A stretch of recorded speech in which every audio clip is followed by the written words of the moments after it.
Hello guys, I'm Jim Mix of RCS Sports, and once again, the video VIP news. And this segment here is all about the regional tournament. This is our regional tournament preview. We got an early start this time. It's Wednesday night, fresh after the Yates and Tomball Memorial game, and which took place over at the Murrow Center. Speaking of the Murrow Center, we are in Katy on location tonight at Stadium. That's the grill located in Katy. I just devoured the buy one get one free wings, boneless wings special. I'm like the Bubble Gump of wings right now. I might just fly away. Speaking of flying away, hey guys, I'm flying like an eagle. Tascasita made it to the regional tournament. We pretty much projected that one.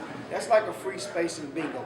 These guys are going to play Berkner in the first round. They have to travel to Dallas. Tascasita is going to leave on Thursday and get there. The weather permitting and everything's going to be crazy. However, this Berkner team, they're out of the Dallas area. They lost 10 games. Somebody asked me, what the hell will Tascasita have a problem with these guys? Guess what? The crowd should be very pro-Berkner. But at the same time, Tascasita has won so many potent games on the road that it's not going to affect them.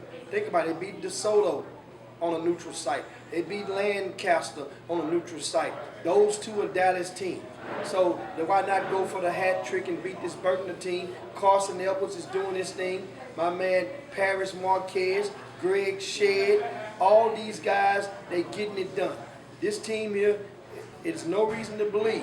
Sure, Berkner's going to give them a little turbulence, going to squabble with them early on, but at the end of the day, these guys are going to make it, get it done, and advance to the region.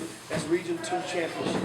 Now, over to Region 3. If you're in Houston, let me tell you something.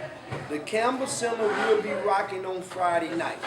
The first game is at 6 p.m., Sam Houston and Clear Lake. I'm going to tell you something. Really and truly, that's a real pick'em to me. It's a real pick'em. Both of these teams are battle tested.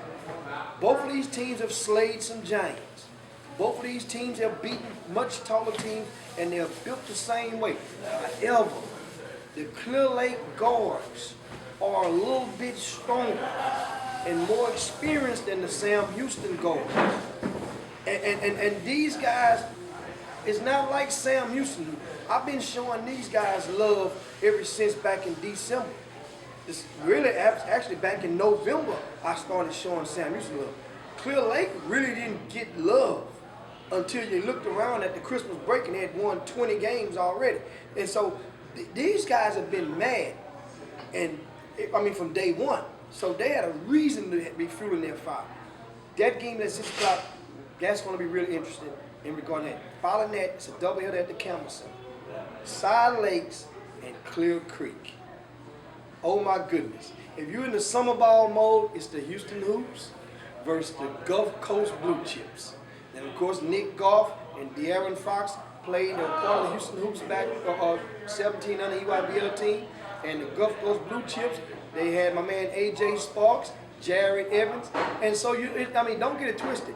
People do, summer coaches do like to pump their chest out a little bit and say, those are my guys. They, get it on. This game here is very intriguing. I'm going to tell you something. I done told you before. If you can agree that De'Aaron Fox is by far, arguably, probably the best player as a junior class in the whole state of Texas.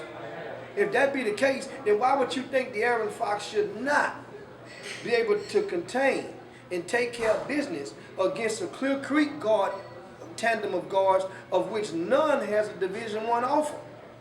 I'm talking about a high major guard, an All-American potential guard, a USA basketball potential guard. If he's playing against guys that don't have no offer, what do you expect De'Aaron Fox to do against these guys? Now, mind you, Nick Goff he signed with Lamar. He's probably, even though he's signed, you put up his stats. This guy's averaging right around 21 points a game. He's shooting at about 44% from three-point land. They call him, his nickname is Automatic. They have a hell of a student.